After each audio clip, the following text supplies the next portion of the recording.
Press Council le zetwaye siamsin popi tui baglok te makaina I sinfi tui lumdon ni china ya dia member te le khosunga na seblaye jelkina om thai daga kana omwa no te mo kina dunia dam taka dikha monom pale tui to bai hom tu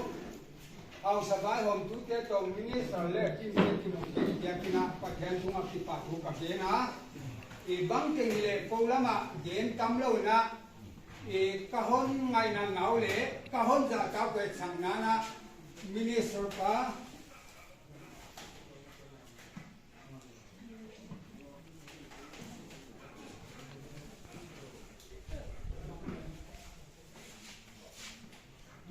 Minister pu pi barulota hepi takinau ni sabdia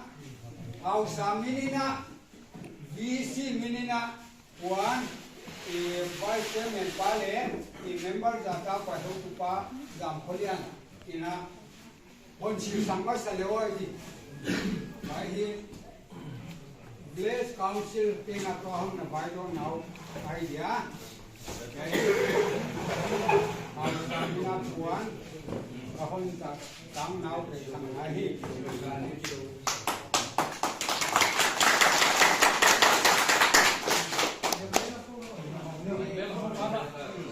Honorable MLA advisor to CM program, Liam Maleng. Mau sabai saja na, baikon na, pak tang na eksan na,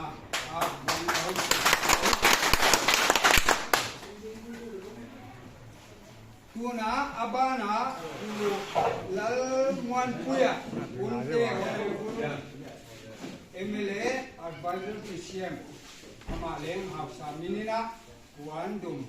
paite puandum kahon sesabdo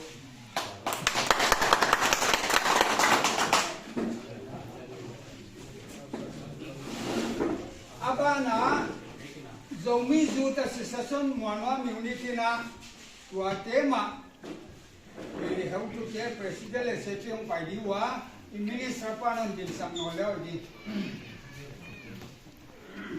yahi zomi zut association muanwa miunitina kahon sir sapwai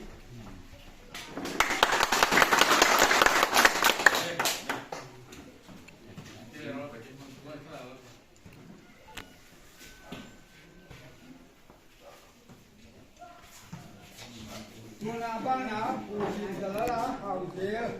honorable MLA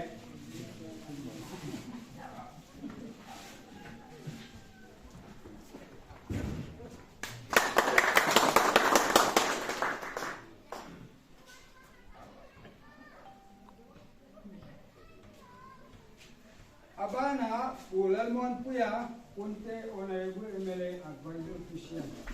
Mizoram.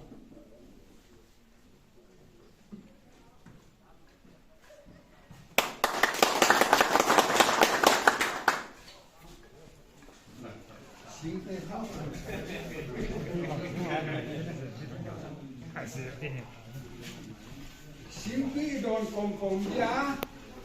kau Manipur lama, zomi kehi,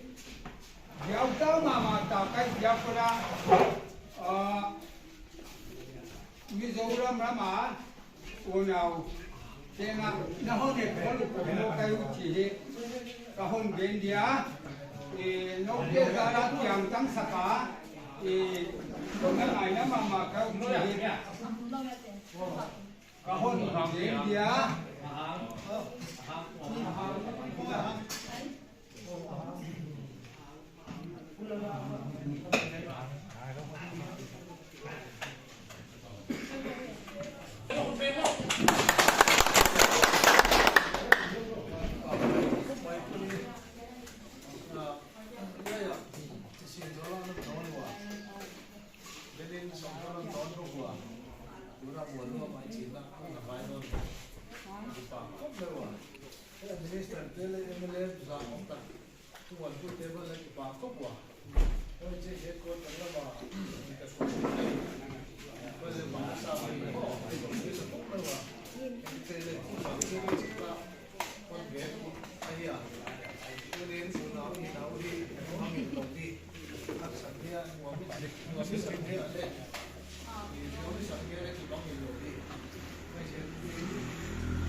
SSP के प्रोग्राम में फोन कही हुआ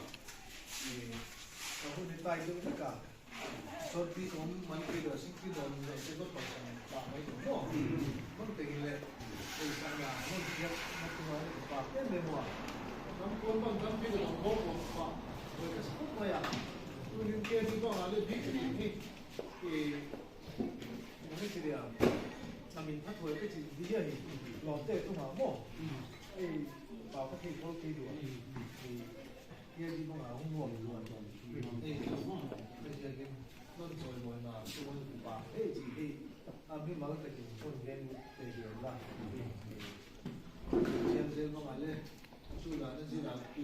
giờ đến một cái số là đầu đi còn theo nó mình lên để đầu tiên chỉ cái phần đấy để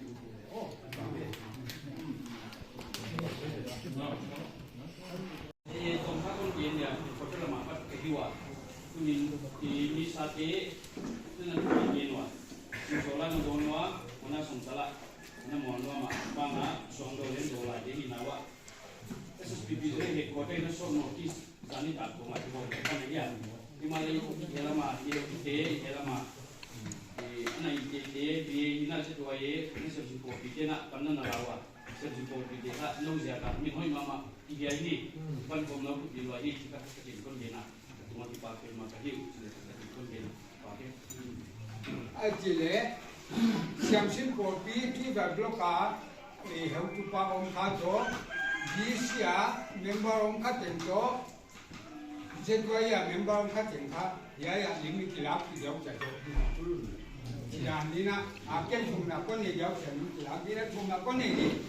อีน่าจะไม่ต้องเก็บวันองค์กับเดียวกุเลเป็นอุปถัมภ์นี่เสียงตรงแต่ไอ้ทุ่มกับคนสั่งนาว่าอาหารเนี่ยคนดูดีกับมินิสต์จะไปไม่เลี้ยวมิโซรามาเตโตมันนี่ปัวเตกิมุตัวเทียเฮียเสียงนอนปีมันนี่ที่ป่าทุกเดนี่นำมินก้นพัดทีมาลำสาวตักไปนังอันนี้ลายุตัวเตเลี้ยงเพียอาตุมน้ำมุนุลำกาดำจะกาตุงเทดิ้งอินนักพุทธะที่นิเทศมวนไว้อังเกียมสกินเจ้าป่าจะสุนินนักยังของทูมีอาเมนอาเมนยาอิมินิสาเลกิเตห